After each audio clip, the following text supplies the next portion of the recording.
چونکہ ایک مشکل کیفیت میں وہ آ رہے ہیں. میں یہ سمجھتا ہوں کہ وہ ماضی کے اندر بھی چونکہ معیشت کی بات کرتے رہے ہیں, یقیناً انہوں نے سوچ و بچار کیا ہوگا, اور صرف اس معاملے میں اسحاق ڈار پہ اکتفا نہیں ہوگا, اور بھی کچھ لوگوں سے بات کی ہوگی. لہٰذا آج ان کے ہاں عوام کتنے ہیں اور پیغام کیا ہے, یہ امپورٹنٹ ہوگا. بالکل, یہ اہم بات آپ نے کی. رسول بخش رئیس صاحب, یہ تو ہو گیا معاشی پہلو.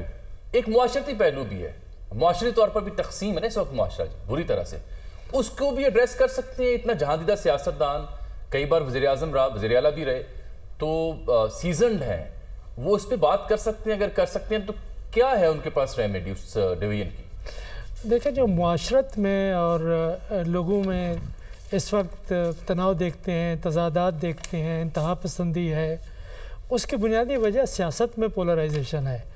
اگر سیاست میں یہ کشیدگی اور تناؤ اور ایک دوسرے کے خلاف انتقام کی سیاست ختم ہوگی, اگر اس میں مفاہمت ہوگی, جڑنا ہوگا, تو اس کے اثرات معاشرے میں مرتب ہوں گے, گہرے ہوں گے.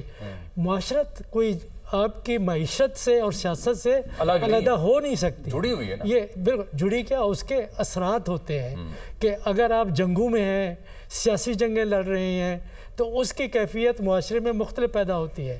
اور اس کی اگر آپ نے معاشرے کی فکر ہے, افراد کی فکر ہے, تو دیکھنا یہ ہوگا کہ آپ معاشی طور پر پاکستان کے لیے کیا پیغام لائے ہیں, کیا منصوبہ بندی ہے. صرف یہ نہیں ہے کہ آپ ماضی کی باتیں کریں. میں تو یہ دیکھنا پسند کروں گا آگے کی کیا بات کہ آگے آپ چلنے کے لیے اس وقت جو پاکستان کے مسائل ہیں وہ کسی سے پوشیدہ نہیں ہے. بالکل ٹھیک. اس کے بارے میں آپ کا ایک حل جو دیتے ہیں قوم کو, وہ کتنا مؤثر ہے, کتنا قابل یقین ہے, اور کتنا امید پیدا کی جا سکتی ہے. Very true. ڈاکٹر صاحب, حسن عسکری صاحب, آپ بتائیے, ایک زمانے میں یہی ہمارے رہنما میثاق جمہوریت بھی کیا کرتے تھے, گرینڈ ڈائلاگ کی بات بھی کیا کرتے تھے, مفاہمت کی بات بھی کیا کرتے تھے. تو آج بھی ان سے ایسی کوئی توقع کی جا سکتی ہے, یا ایک جماعت نکال کے باقی گرینڈ ڈائلاگ ٹھیک ہے؟ دیکھیں, ان کی جو فوکس ہوگا وہ ماضی سے حال اور حال سے مستقبل کی طرف ہوگا. ماضی سے حال اور حال سے مستقبل کی طرف ہوگا. ماضی کا وہ ڈیفینیٹلی ذکر کریں گے کہ ان سے کیا زیادتیاں ہوئیں اور کن مشکلات سے وہ گزرے. وہ اس لیے بھی ضروری ہے کہ اس وقت پاکستان کے ایک اور لیڈر مشکلات کا شکار ہیں, لہٰذا ان کو ہائی لائٹ اپنی مشکلات کریں گے کہ انہوں نے بھی نقصان اٹھایا ہے ماضی کے اندر. پھر اس کے بعد حال کی آمد کی بات ہوگی, اور اس کے جہاں تک فیوچر کا تعلق ہے وہ بڑے جرنلائز طریقے سے گفتگو کی جائے گی کہ ہمارا ماضی کا کردار یہ تھا, ہم نے ماضی میں یہ کیا, لہذا مستقبل میں بھی یہ کریں گے.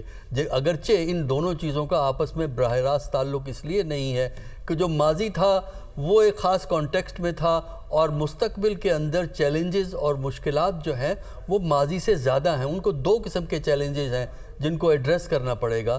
ایک تو کچھ چیلنجز ہیں جن کا تعلق ان کی اپنی پارٹی سے ہے, خاص کر 16 مہینے یا 17 مہینے جو حکومت رہی ہے, اس کی وجہ سے جو کریڈیبلٹی کرائسس ہے پیدا ہوا اس کو ایڈریس کرنا ہے. تو پارٹی کے اپنے مسائل ہیں, پارٹی میں کتنی ہم آہنگی آئندہ یہ پیدا کر سکتے ہیں. دوسرا پھر رویہ اسٹیبلشمنٹ کی طرف کیا ہوگا, اور اس کے بعد جو سیاسی مخالفین ہیں ان کی طرف کیا رویہ ہوگا.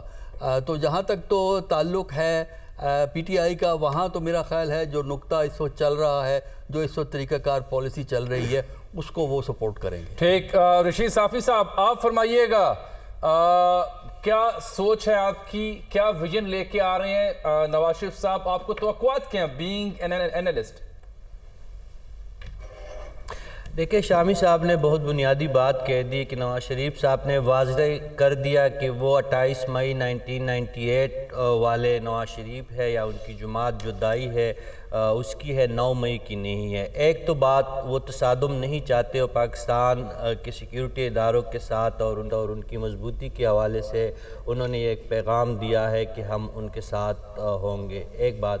دوسری بات ان کا یہ بھی کہنا کہ ہمیں ماضی کے ان چیزوں میں نہیں پھنسنا اور آگے بڑھنا ہے. انہوں نے مستقبل کی ایک راہ متعین کی ہے اور ویسے بھی ان کے پاس زیادہ ٹائم نہیں ہے. اگر وہ یا ان کی جماعت 2 سے 3 سال کے اندر معیشت کا پہیہ صحیح سمت میں چلانے میں ناکام رہے تو عوام تو ان سے ضرور ہوگی، لیکن ان کے کرم فرما بھی ان کو زیادہ دیر پر برداشت نہیں کریں گے. تو ان کے پاس ٹائم بہت کم ہے. اس وقت ویسے بھی ہماری سوسائٹی کے لیے جو سب سے زیادہ اہم چیز یہی ہے کہ ہم نے برداشت کی طرف جانا ہے.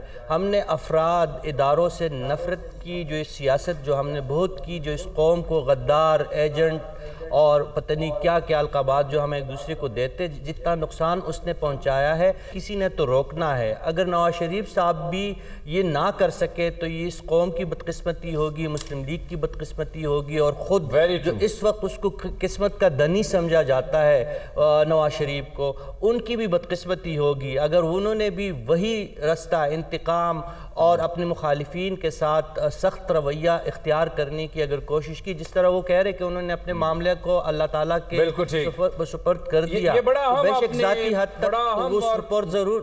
بڑا اہم اور نازک نقطہ جو آپ نے ہائی لائٹ کیا. سعد رسول صاحب، کیا اہداف ان کی نظر میں ہوں گے نوئنگ نواز شریف صاحب رائٹ ناؤ، پہلی سپیچ آفٹر 4 ایئرز؟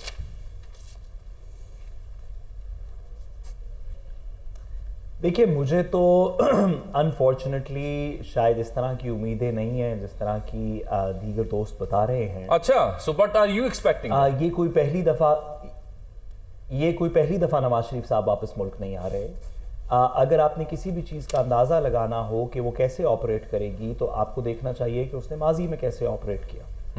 یہ کوئی پہلی دفعہ اس طرح نہیں ہے کہ ہم نواز شریف صاحب کو ویلکم کر رہے ہیں. لیکن صاحب ماضی سے سمجھدار سیانے لوگ سیکھتے بھی تو ہے نا. جی انشاءاللہ میں آپ کی بات سے اتفاق کرتا ہوں اور مجھے یقین ہے کہ چوتھی دفعہ ماضی سے انسان سیکھ لیتا ہے، اور پہلی 3 دفعہ اگر نہ بھی سیکھا ہو تو چوتھی دفعہ تو ضرور سیکھ لے گا. مجھے یقین ہے اس بات کا کہ انہوں نے کچھ نہ کچھ سیکھا ہوگا. لیکن میں ایک گزارش کروں بصد احترام، نواز شریف صاحب سیاست کے اندر کچھ پالیسیز انٹروڈیوس کروا سکتے ہیں. وہ ٹیکسیشن کے معاملات بہتر کر سکتے ہیں، بجلی کارخانے بہتر کر سکتے ہیں، اکانومی کی طرف فوکس کر سکتے ہیں. یہ چیزیں انہیں کرنی چاہیے، پاکستان کی یہ ضرورت ہے. اصل چیلنج نواز شریف صاحب کے لیے یہ ہوگا، یہ نہیں کہ صرف یہ نہیں کہ ہماری ایگریکلچر پالیسی کیا ہوگی یا ایکسپورٹ پالیسی کیا ہوگی. اصل چیلنج بطور پولیٹیشین نواز شریف صاحب کے لیے یہ ہوگا میرے خیال میں کہ وہ واپس لوگوں کے اندر اپنی کنسٹیچوئنسی کیسے کریٹ کرتے ہیں. وہ لوگ جو اس وقت بظاہراً 60 نہیں تو 70 نہیں تو 65 اس طرح کی کوئی پرسنٹیج ہے جو تمام پرویوز میں کہا گیا کہ اس طرح کے اتنے لوگ نواز شریف صاحب کے ساتھ نہیں ہیں، ان سے واپس رجوع کیسے کرتے ہیں، ان کے دلوں میں اپنا گھر کیسے بناتے ہیں. میرا نہیں خیال کہ ٹیکس پالیسی سے بن سکے گا. میرا نہیں خیال کہ یہ جو اپنی بالخصوص ساتھ پنجاب کی بات کریں، ماضی دیکھا جائے گا کہ ساتھ پنجاب کی اگر بات کریں، پنجاب کی صرف اگر ہم بات کریں کیونکہ یہ ایک خلا رہا ہے نواز نون لیگ کے لیے، تو پنجاب میں جو ان کی ساکھ ہے ان کی صرف واپسی یا ان کی موجودگی سے یا ان کی ایک امید افزا تقریر سے بحال ہو پائے گی. یہ مناظر بھی آپ ساتھ ناظرین دیکھ رہے ہیں کہ نواز شریف صاحب لاہور جانے کے لیے طیارے میں سوار ہوئے، وہ سارے مناظر کچھ دیر پہلے کے ہیں، اب تو وہ محو پرواز ہیں. جی صاحب.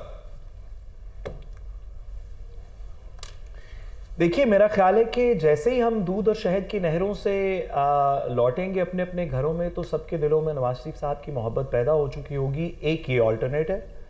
دوسرا یہ ہے کہ ہمیں شاید اس کے لیے نواز شریف صاحب کی پارٹی کو کچھ ڈیپ سول سرچنگ کرنی پڑے کہ کیا وجہ ہے کہ بات درست ہے اب سے 10 سال پہلے 2013 کے اندر بھی الیکشن ہوئے تھے. اس ملک کے طول و عرض کے اندر امید واقعی صرف نواز شریف صاحب سے تھی، کسی ایک گروہ کی نہیں تھی، کسی گروپ آف لوگوں کی نہیں تھی، کسی ادارے کی نہیں تھی، سب لوگوں کی امید یہ تھی کہ جو اندھیرے زرداری صاحب کی گورنمنٹ میں آئے ہیں وہ نواز شریف صاحب دور کر دیں گے. 10 سال گزرنے کے بعد لوگوں کے اندر صاحب ذرا ٹھہریے گا، بڑا اہم نکتہ ہے یہ شامی صاحب اور سلمان صاحب کے لیے بھی ہے، باقی پینلسٹ کے لیے بھی ہے، اسی پہ ہم بات کرتے ہیں. لیکن ہمارے جو بیورو چیف ہیں یو کے وہ اس ٹریولنگ ود نواز شریف صاحب لنڈن سے آن ورڈ، وہ ابھی طیارے میں موجود ہیں میاں محمد نواز شریف کے ساتھ. ان سے بات کے لیے حسیب